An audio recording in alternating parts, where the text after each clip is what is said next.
And we are live. We're back with another episode of the Freedom Series, live here with Vanessa Fiducia and Edie from Profit First Accounting, who are going to rock your world with new and different ways to better manage cash flow in your books. Because let's be honest, without good financials, you're building a business with no backbone. How are you guys doing today? Yeah, really awesome. Good. So stoked to have you here. Thank you. So end of financial year and we're rock and rolling. Yep, last day of the financial year. Yeah, and if you're joining us live on any of the platforms or on a replay, please hit below any comments you've got. My team is there to share the questions with us so we can answer them live here on this session or afterwards in the comments once we finish up. Make sure you like that button and also share it around because this message needs to be heard by more business owners. What is Profit First Accounting? Legendary. Yes, more specific. It's the recipe that you need so that you can actually put yourself in a profitable situation and recognize where the holes are. Yeah. How does it work? Money, cash. Did you have the cash? Did you spend the cash? Yeah. It's all about cash. Yeah, it's a lot different to what your standardized accountant would use. It's not focusing on what's happened in the past. We focus on what we can do to help your future. Yeah. So Mike McAllowitz, amazing dude, created the Profit First methodology. And it was funny, we've been using a similar thing for many years within the Game Changers. Like early on, early businesses, what I realized very fast is that I was awesome at making money. And I was also I was even more awesome at spending it.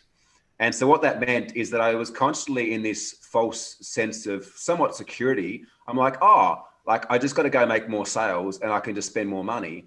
And it wasn't until like you get to the end of the financial year and it's like, how do we not make money this year? How have I now got such a big tax bill and GST that I have to pay? Where's the money gone? And then even further on my business journey, it's like, I'm making money now, but I haven't got any money. How does that work? Like, how does this show me that I'm making money? Yet where's that money? I've still got to find money for tax. Yeah, it's actually a common problem where people actually think the accountant's given them a report and it says they've made money, but there's nothing in the bank and they can't actually put their finger quickly on where it went, but it always means they've spent it. They just don't know where. Yeah, they've put no profit away and they've put away no money for tax. So it's a double-edged sword where you've got no money to pay the big tax bill that you're now faced with, and you also don't know where this big profit figure is. Yeah.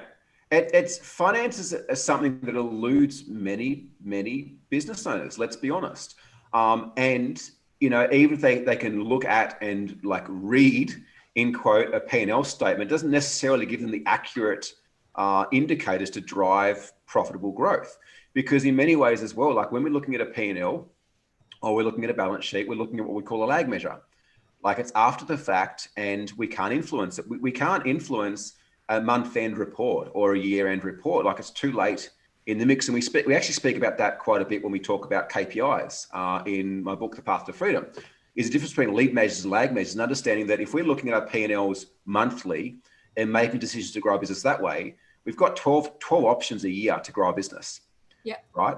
Those that look at their P&Ls once a year, they've got once a year. Mm-hmm. Whereas if you have the right KPIs that are leading measures that are driving profitable growth, you've got potentially 52 opportunities a year if you're measuring them weekly.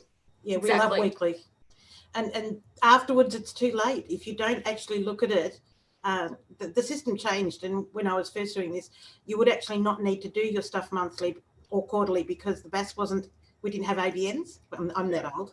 I'll just quote Nicola on that. And we didn't actually look at the reporting for that year until nearly the end of the very next year. And so you not only didn't have that opportunity, it was long gone. Yeah. There was no influence to be made. Yeah. And out of curiosity, for the viewers and listeners today, how often, number one, do you have KPIs in place? I'd love a yes or no answer to get a bit of a tally here, and there's no judgment either way. And number two, how often do you, if you do have them in place, how often do you view your KPIs and make decisions on profitable growth? Now, coming back to Mike McAllister's Profit First. So we had a similar thing in place. And the system is as simple as this. If this is the first time you've come across this, is essentially we had multiple bank accounts. Back then we had three. We had an expense account, we had a profit account, and we had a tax GST account. And so essentially money would come in and I would make an allocation into my profit and GST account and into my profit account and my GST and tax account, which meant that whenever I got those GST bills and tax bills, I would have the money to pay for them. A lot of business owners, I feel, fall into the trap believing that the money in their bank is theirs to spend until they get slapped with a tax and GST bill. Now, this is more common than what most people think, right? And, you know, then there's this other layer of complication is, are we measuring accruals? Meaning, are our numbers based on what we're invoicing, or are they based on cash in what we're collecting? And there can be a huge discrepancy as well. You might be invoicing if you're trading for a job up front, you're getting paid overstates. So all of a sudden this month you've done huge revenue, but you haven't actualized the cash flow yet. So you're paying GST and tax on the revenue that you haven't yet had come through. Exactly. You just got to collect on it. Now, how have you seen that Mike McAllister's work in the Profit First methodology, which you guys are now certified in your company specializes in, how does that differ to normal tax accounting and, you know, P&L accounting? I can answer that one. I've been a compliance accountant for 35 years, and the biggest problem we've always had is the fact that we're recording after the event. Whereas when you do it with Mike's methodology, everything's purpose driven. You actually make a profit on purpose. You actually put money in the bank on purpose because you know you've got to pay tax. And we don't have that foolish notion of let's not make any money because we don't want to pay tax in dollars.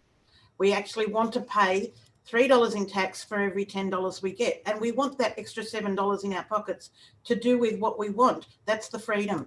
And if you do it by all of that conventional stuff that that was governed within the industry before, you're literally cutting off you're putting your own glass ceiling in place because you don't want to pay tax.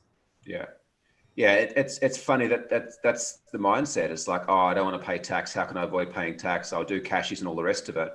But if your plan is longer term to build an amazing business that's sustainable and profitable, tax, fortunately or not, is part of the fee, the ticket we have to pay to have the right to be an entrepreneur and a business owner in Australia, in most places in the world, tax and GST.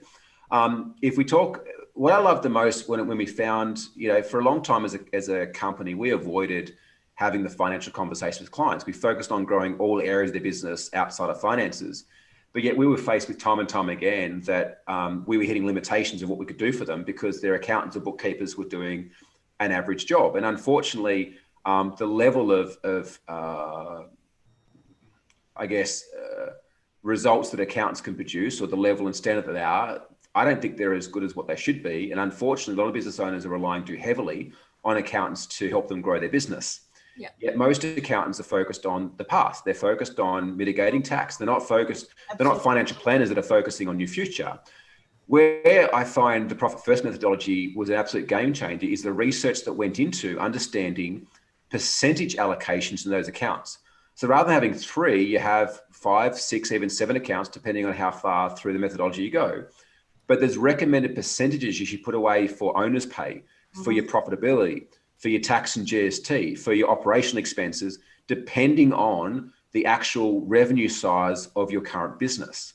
Yes. So it gives you a benchmark of the performance your business should be seeing. And if you don't, it starts to raise questions around, well, what do I have to do to go from spending 60% on operation expenses to 40% based on where my revenue threshold is? Can you elaborate a bit more on that, Vanessa? It's been really mind-blowing actually teaching business owners about the difference between turnover and real revenue, because obviously the percentages are based on your real revenue, not your turnover. And a lot of business owners don't understand the difference between the two. They think, you know, oh yeah, I go in and I do my percentages and my turnover is 1.5 million, but they don't realize that their cost of sales or their contractors are incorporated in that. So if they've got, you know, 500,000 a year in contractors and materials, their actual real revenue is only $1 million. So they don't have a $1.5 million business. They've got a $1 million business. Yeah. And that's what they need to base their percentages off, not the 1.5 million, because we need to take out those cost of goods first. Yeah. So that's been really hard. And if they're running a P&L and their P&L is not set up right, then they're not going to get correct data. Yeah. Yeah, that's a really good point. There's some amazing questions coming in from my team and from you guys watching, and we'll get to those just in a second. I want to finish this conversation off. I had a consult with a guy the other day. They're doing like $400,000 a month, decent sized business. They're doing pretty well. And he wanted to hire me specifically to work with him, which I don't usually do, but I said, look, I'll have a conversation, see where it goes.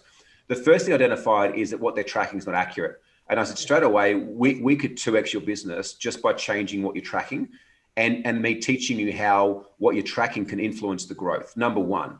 Number two, I said, give me a look into your Xero file. I noticed that there wasn't congruency between cost of sales and sales line items.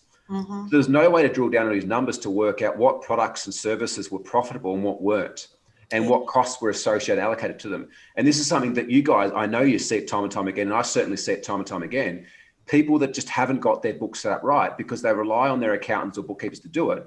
But the reality is it's not really their job. Like, you're the one at the helm of your business, driving your business forwards.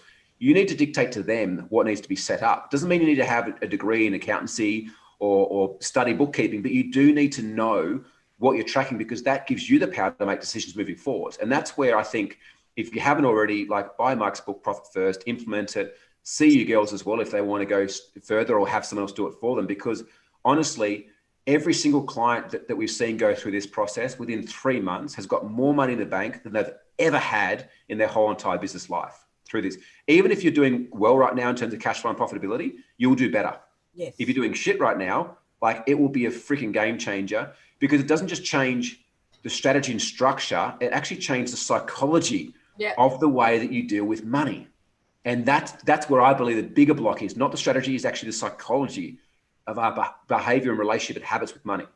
It puts purpose to every dollar that you're bringing in, but it also makes you realize that for each dollar, you're actually putting in a lot of effort to get that dollar. And if it doesn't get allocated into the right buckets in preparation for the costs you know you've incurred, then you just get blamed at the end where you've got nothing left. It's like, oh, that's just $1,000. Like, that's not even half a sale for us. And it's like, hang on, that's $1,000. You might make a sale for 2,000, but what's your net profitability? That's after you've paid everything to deliver on that $2,000 service and product, and you've taken out your overheads, what's your net profit? It might be 15, 20%.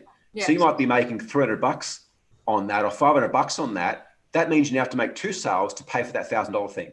Yeah. And this is just a gap and a lack of thinking for many business owners when it comes to financial management.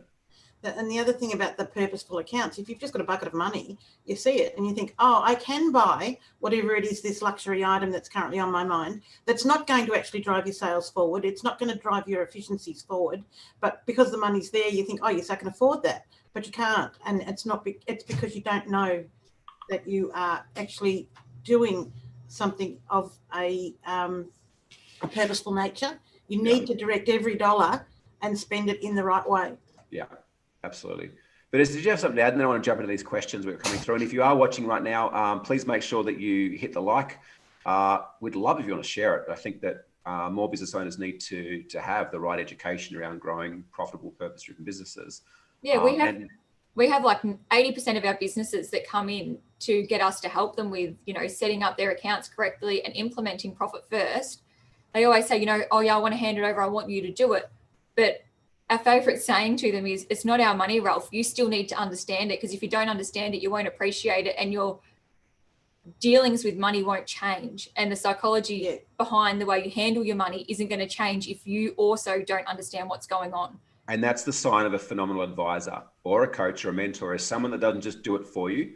It's like that old saying, like, I can give you a fish and feed you for a night. I was just about to say that. I can teach you to fish and feed you for life. You guys are still doing the implementation, but you're teaching your clients to have enough knowledge to question what you're doing. Yeah. Right. To understand that, because ultimately, again, they're the one at the helm of their business. And this is where I see so many business owners, they delegate through abdication. Yeah. Right. They delegate. It's like, oh, I've hired a bookkeeper. They know numbers. They're better than me. Go and do it. That's going to cost you a shitload of money. I'm telling you right now. And, part of what I go through and teach here is how to build a team, how to build the systems, how to delegate, how to learn what you need to learn and ask the right questions so that you know enough to keep everyone honest and in alignment, but you're still in control of the destiny of your business. You just bring the best people around you to help you grow and scale that. That's some of the first things we go through, like teaching business owners how to actually read and understand their reports, because if they can't read and understand it and question what we're doing, then how do you know, like, if they're ever to leave us, we want them to be able to do the same as they move on. Yeah, love that. And the other thing Vanessa does when she very first gets onto a Zoom call with a client, she'll actually have a look at their books and show them what their bookkeeper should be doing. Yeah. And point out, this is fundamental and it's really basic. But if it's not being done, you're not getting the right figures. Yeah.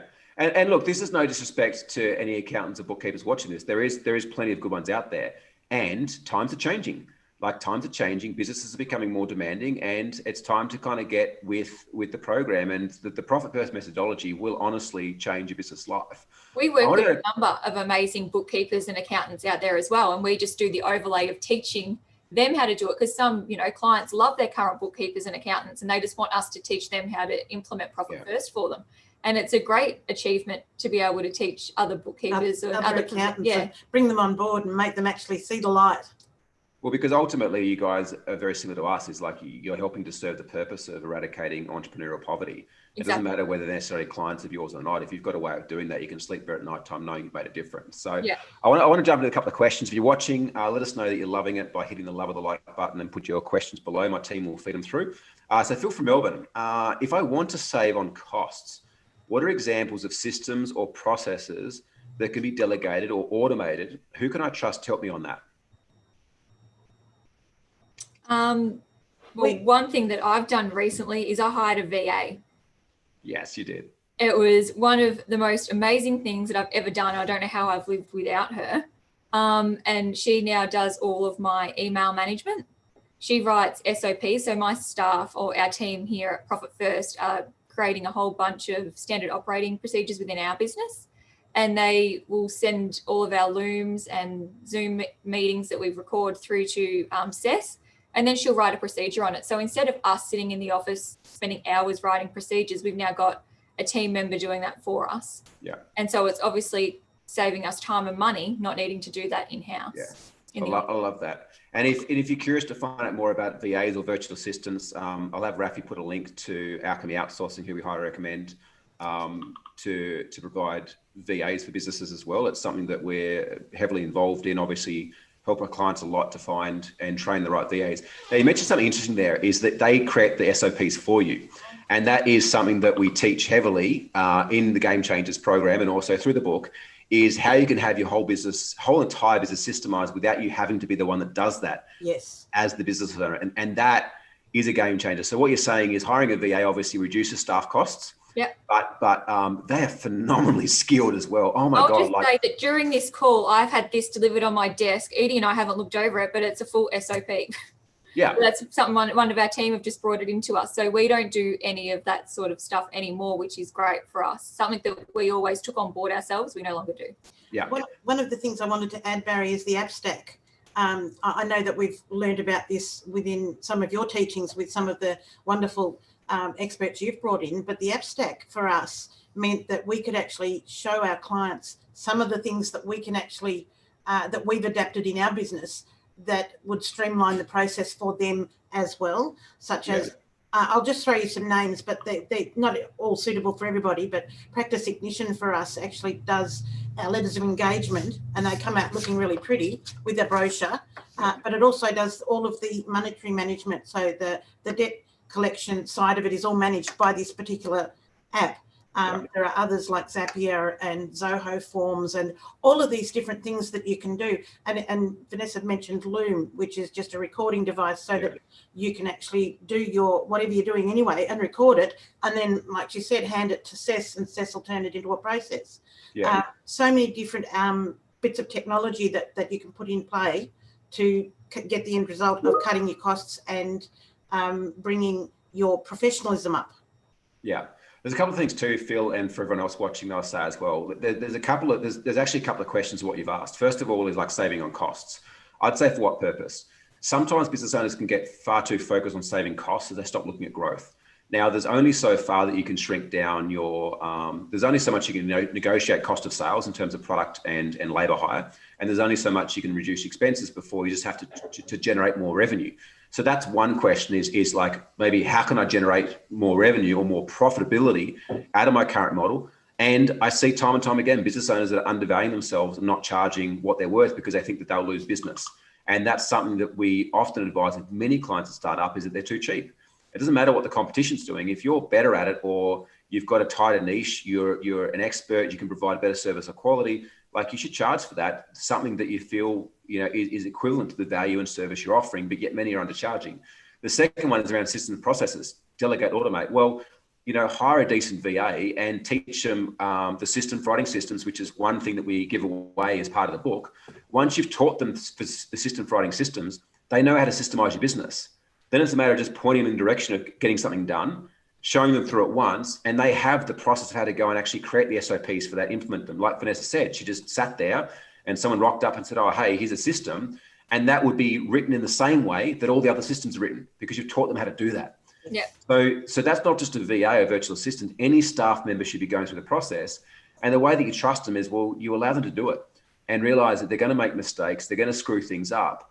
But that's part of us letting go of the constraints and control of growing your business. And this is where, coming back to profit first for a second, the psychology is more important to mastering growing a business, right? Every area of life than the strategy. The strategy and the tactics come after psychology and after mastering your inner game. I want to jump on. Luke asked a question as well. Luke from Adelaide, welcome, mate. I'm not saying my own business is any special, but feels good to know my problems aren't unique. And this is something that most our clients say when they come in, because we do a great job at curating communities. They're like, far out, like it feels nice to know I'm not alone. We have this thing where we feel we're alone and isolate our problems. And I had that for so many years, which is why we created Opulence and the way that we did, because I was like, hang on, I'm actually not the only one with these problems. Everyone's got them, but no one's talking about them. Yeah. What are the common issues business owners consult with you on? Let's do this both, because you guys obviously speak to a lot of business owners. So maybe you can mention one or two things, and I can certainly mention a bunch of stuff that they come to us on as well. But let's start with you guys. Like, what are a couple of things, maybe one from you, Vanessa, and one from you, Edie, that they come to you guys for? Yeah, we both take the initial kickoff calls, but mostly with different clients. And things that I find is the owner's working a lot of hours and getting paid less than their most junior employee, which is really hard for any business owner. But they think they have to. They think that that's what it takes to grow a business. That's right. And I can tell you firsthand, being there myself and done that, when I first started the Game Changers, paying myself $250 a week, which is ludicrous, and I don't know why I would ever do that. But it is not the way to grow a business. You do that for a long time. And how many hours a week were you working for that $250 paycheck? Like 70.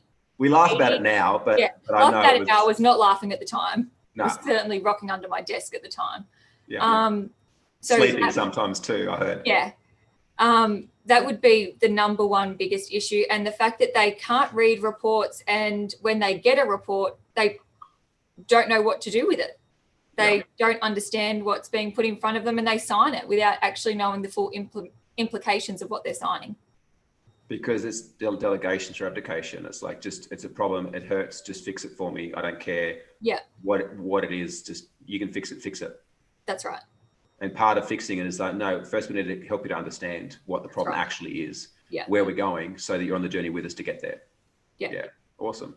Edie. For me, abdication of responsibility has been a big one, because traditionally you've always just gone to your accountant and said, this is what I've spent, fix it, you give me what I need to do next.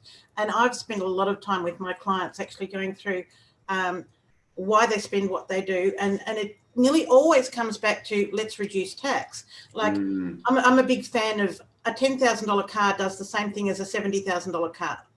Why did you get yourself into so much debt and force yourself to work so many hours to pay back a loan for something you couldn't afford? You bought it because someone, probably the vet or the guy that you work with in the storeroom, told you should get a car because you can write it off on your tax. Yeah, so who's 10 years ahead of you in their business journey, probably makes a shit ton more profit than what you do, and didn't start there. They didn't start buying a $70,000 car. Yeah. Most of them don't. They take their advice from people that don't know. They're just wage earners. And also the whole let's give you an incentive for writing off, 150% of what you're buying to give a boost to the economy. So many of our young apprentices have gone and bought a vehicle and a tool trailer and kitted it all out and said, okay, so this is what I spent. That's what I'm going to get back, right? And it's like, that's not how this works. And my first instruction to my clients is don't do anything without asking me. And I know if I'm winning because they'll ring me and say, I've got this opportunity, should I buy it? And I say, well, let's go through the stages. Yeah, because you're no longer just performing the role of the accountant, which, as I said, like typically looking backwards to mitigate or minimize tax. You're like looking back, looking at the current situation, looking forward towards their goals and their dreams, where they want to go, and then helping them understand the decision-making criteria around that. Yeah, nicely put. For us, I'm going to split a bunch out, not go too deep on it because there's so many. So a few things. Number one, business owners coming that they've lost control of their business. They've started this business. They're an accidental business owner, and the thing's just taken off, and they find themselves not enjoying it, not fulfilled, working ridiculous hours, maybe not paying themselves enough, even though they've got more work than they can poke a stick at. They've lost control. There's the other side of that too, business owners that are just struggling. They've hit a glass ceiling, and it's like no matter what they do, they just can't seem to grow past a certain level. They can't get staff to do what they want them to do. They can't get the right type of clients. They can't get clients to pay on time. They've got cash flow issues. They don't understand how to market themselves. Like there is so many things we get from clients. A lot though is that they come in because they believe that they want to set up some more systems and processes to get time back. But that's often never the issue. And this is what we see time and time again, is that most clients that come to us have a problem, but the problem is actually a symptom to an underlying problem. And we very quickly help them to identify what the underlying problem is and teach them a methodology so that they can do that moving forwards. We teach them how to assess their business at every step of the way to understand where they should be working on, what they should be focusing on. And I think more than anything, we provide them with a community and support of other kick-ass business owners who are wanting to change the game as well, wanting to make a difference, and can align to help them grow, not as business owners, but as human beings. You know, one thing we hear time and time again is like, yes, I've made more money, and yes, I've got more time, but holy shit, every area of my life has improved through working with you guys. I never thought that was possible. And that's because we address the inner game, and everything else stems from that. Financial reward, fulfillment, more time. Like it all comes from addressing, first and foremost, the human being who's got this vision, who started this business. The most stunning thing I can tell you about the adventure we had was when Vanessa was rocking under the desk doing 80 hours and earning pittance. We had a chat with your Mike McNeish, and he said, so what do you want? And she said, well, what I really want is I don't want to be working more than 60 hours, and I'd really like $500 a week. And he said, are you serious? He said, what do you really want? And she said, don't be ridiculous. I want mojitos while I'm sitting on the beach. And he said, well, now we're getting to it. Now we're getting to what you actually really want. And the vehicle is the business. And what we have to do is work out how to make that work so you can get what you really want. It's irrelevant. Like, just it's an important point for anyone watching. It's irrelevant what your dreams are. Like, you know, if your dreams are to make a certain amount of money because that's going to afford you the lifestyle that you desire and the car that you want, and the holidays and the travel, like, great, that's fine. If your dreams is to get a business to a position where you can, you know, change lives through contributions and charities, fantastic. If it's that you want to get your business to a level where you can pay yourself a comfortable $200,000 a year and work 30 hours a week to drop your kids off at school, pick them up, it doesn't matter. Like, it's fine. What's most important is making sure that your dreams and your goals are your dreams and your goals. And Mark Manson speaks about that in his book, The Subtle Art of Not Giving a Fuck, is that most people inherently take on board goals and dreams that aren't their own. That's right. To fit in and belong to society. And until we first get to the point of what your goals and dreams are, we can't align you to that, and you'll never get there because you're chasing an illusion. You're chasing a false version of you. It's like, what do you actually want, and why do you actually want it? And sometimes it takes us a few months, even a year or so, to find out what that is. But once you do, your business, your life can grow far faster and far beyond because you're fulfilled by something that's aligned with you. And it took me a while working on my inner game to realize that I could step out of the norm of what society expected to be a business owner and working all of these hours. And I didn't have to do that. Why do I have to do that? And obviously working on the business, and the biggest thing I focus on now is progress over perfection, which is something that I was always a perfectionist. Like, has to be perfect before anyone can see it. It's not the case. Get something on paper, get it done. Work on perfection after, roll out a couple of different scenarios. Yeah, I love that. We just had a comment coming from Sydney from Perth. Hey, Sydney, how you doing? I just took a look at Profit First page in Facebook. They have 33 reviews that gave them, drum roll, 4.9 out of 5 stars. Well done. But do they even spend time discussing this, as it really eats up time monitoring what they say about you? I've got an opinion on this. Curious to know from you guys, like, do you spend any time discussing this and monitoring it, or really worry about that? No, not particularly. We have, obviously, if someone messages us through our Facebook page, our VA does all of our Facebook management now. So she'll let us know if someone wants to book an appointment, and she'll book them in. But other than that, we don't really look at it much. Why? Because it doesn't change what we do. Yeah. It's not where the feel is. We want to help people do what they do. We don't want to just sit there and get, oh, look, we got 5 stars. Hey, we got 5 stars today. Yeah. 2-1. Now, this is not to say this is not important, Cindy, and for anyone else. It's just important to understand what stage of growth your business is at and where you need to be focusing. Like, at any given time in business, we could be focusing on 1,000 things. Like, ideas are something entrepreneurs never run out of. And there's always many fires that could be burning to put out, many priorities, many opportunities, many things coming through the door. But you need to understand, like, what is the 1 to 3 things that are going to move my business and my life towards where I want to go. So we need to understand, where are we at? Like, let's do an honest assessment of where we're at, where the business is at, where is it we want to go, why do we want to go there, and create a path to get there.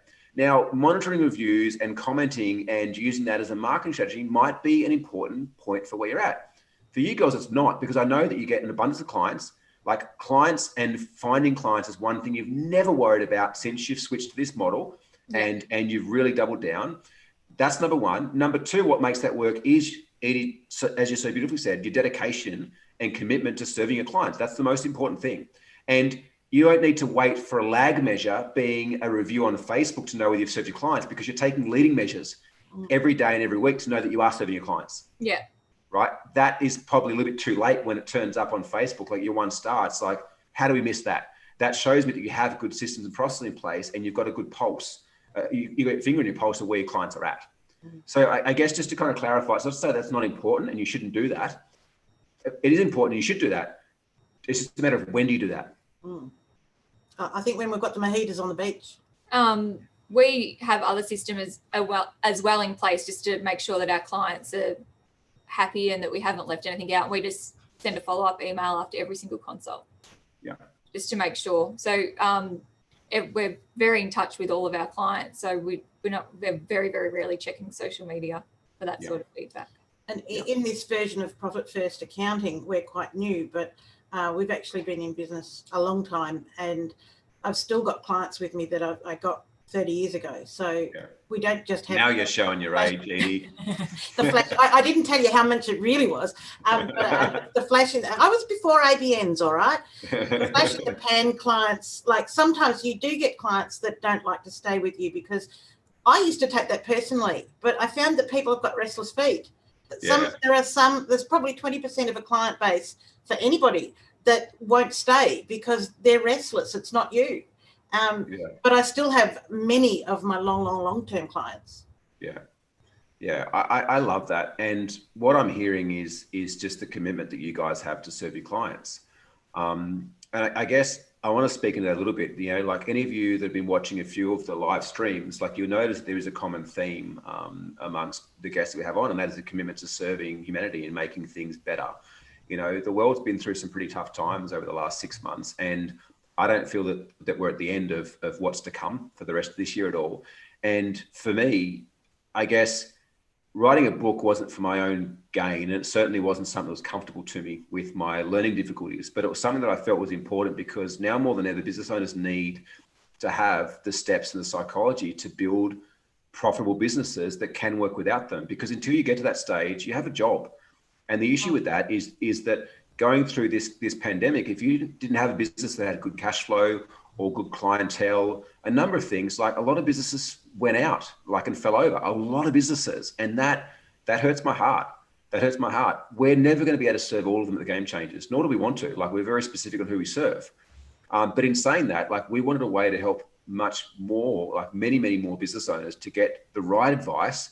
And it's been 18 years I've been in business, and almost 10 that I've been coaching clients on doing this sort of stuff. And so I do ask, like, if you're watching this, like, please start a watch party, tag someone in, sign up with the link my team's put in to get your copy of the book or to recommend it to a friend, and to stay in touch with the live series, because, you know, like Helen Keller once said, alone we can do so little and together we can do so much. And, you know, I'm asking for your help to help us get this book out there, to help more business owners to succeed, because I believe that business owners are the future of the country and of the world, not the politicians.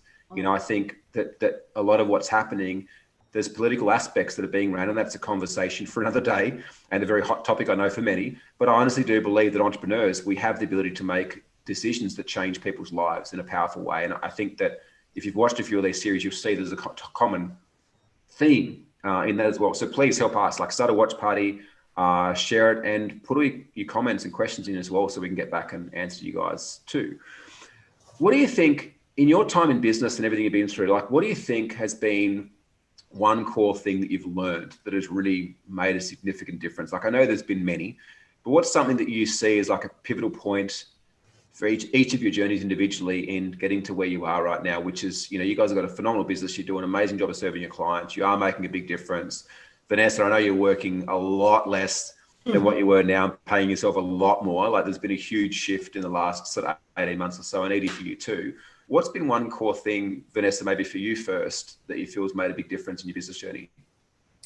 We had our team meeting on Monday, and we always, as we've learnt through you guys, we go through our wins, our lessons, and the shit bits in our meetings every Monday morning with the whole team.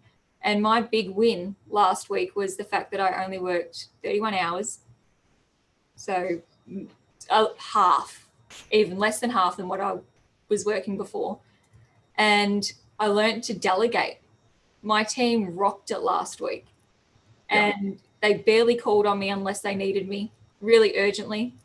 And I just felt so proud. And I now know that I'm not my business, and my business is not me. We're two standalone things. And now I feel like the business can grow so much more that I've detached myself from it. Absolutely. Yeah. Absolutely. Because your identity and your sense of worth and belonging, and conversation for another day, deeper conversation down a rabbit hole, your belonging, your worthiness, your sense of identity is no longer entangled in your business. Yeah. All right. Most business owners find a sense of belonging and worth through growing their business, which is amazing. And it can screw you up, because it's what stops you from exiting. It's what stops you from allowing the business to keep growing, because it hits a limitation that you've placed on it through being too attached, through being too involved. And Vanessa, like, amazing to hear that you've broken through that as well. Thank you for sharing. Edie. So there's really a twofold part to this. It's progress over perfection, because we've always wanted to put it out there as it should be. But literally, it doesn't matter. Actually, even Mike says this: don't get tied up in knots getting your figures right. You just need a broad brush approach to start with, so that you've got a start point, and you don't have to match it to the dollar. You don't have to match it to the cent, and accountants can't do that. And bookkeepers also really, really struggle with that concept. Just stick whatever doesn't work into operating expenses and move on. But for me, it's getting out of my own way. Literally, I have a dynamo here. She's doing amazing work, and I have been in my own way saying, I heard she's not even there anymore. Pardon? I heard she's not even there anymore. She doesn't show up to work anymore. Sometimes that might be true, but I'd like to be in that position myself. But the point is, I want to actually take that lesson on and say, stop trying to do what she can do far better than I can. Do what I'm good at, and do what's business building and good for the business and good for the clients, and get out of my own way. Yeah. Love that. Love that. So look, thank you so much for everyone who's been watching and joining in. I trust that you've got huge value. If you joined in late, I highly recommend going back and watching the start and watching some of the other amazing live streams we've had as well. How can they connect with you? They're like, oh, maybe I'll just get you to have a look at what my current bookkeeper accountant's doing, or hey, I'd love to learn more about this whole profit first approach to grow my business. How can they connect with you guys to find out more? We offer a 30-minute complimentary Profit First health check, and you can book that through our website at www.profitfirstaccounting.com.au. Cool. And Rafi will bang that link in the comments as well. Thank you so much. And yeah, if you want to stay up to date with the live streams, the guests we've got coming, and be one of the first to get a copy of my new book, The Path to Freedom, we'll put a link in there too for the live stream series, and let you know when we launch it, along with all the bonuses we're going to give to get you guys up and running with building a business of your dreams. Thank you so much, ladies, for your time. It's always a pleasure hanging out and chatting, and yeah, really appreciate what you shared with everyone out there. Thank you so much for having us. Thanks, everyone. Thank you.